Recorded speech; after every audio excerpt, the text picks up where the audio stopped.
Welcome back to the videos that help explain how talented athletes are talented. This video will be exploring psychological characteristics, how they affect the performer, when they might occur, and some examples of psychological characteristics.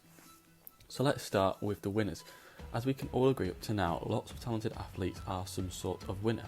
The psychological characteristics I have noticed from winners are motivation, having the correct mindset, being able to know when to stop, having healthy relationships, and having a clear mind in and out of sport.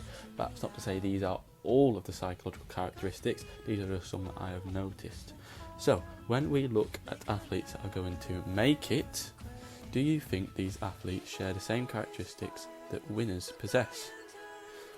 The psychological characteristics for athletes that are going to make it mostly are overconfident, they lose mentality, they have distractions, they lack the love for the sport, and their determination is low. This video is going to look to explain why these characteristics are split up and the effect this has on the athletes, and why some athletes lose and some athletes win. Grit. From the Cambridge Dictionary, the meaning, courage and determination despite difficulty. Just from this, I do believe all talented athletes possess grit as a psychological characteristic. The determination can be anything from willing to train when the weather is awful to putting in the time during a fitness exercise. Grit can be seen as practicing the same shot over and over again.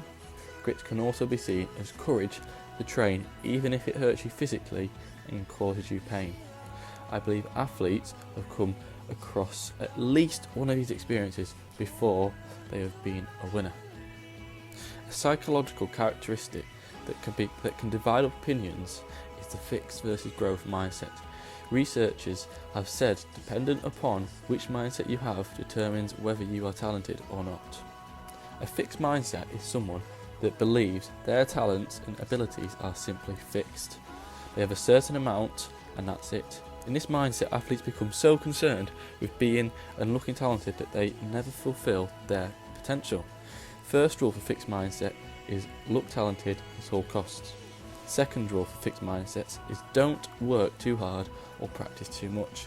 Third rule for fixed mindset is when faced with setbacks, run away or conceal your deficiencies. From Carl Dweck, if you seem to have the fixed mindset whilst playing sport and show these psychological characteristics, you are more likely to drop out or unfortunately fail. Baker and Horton's review in 2004 reviewed the primary and secondary influences on sport expertise and suggested that psychological characteristics play a central role and are necessary for acquisition of exercise. And Orlick in 1996 highlighted that the employment of psychological processes, for example goal setting, planning, performance evaluation, can help athletes improve maximally from practice. Do you think that therefore having a growth mindset will change the success outcomes for athletes?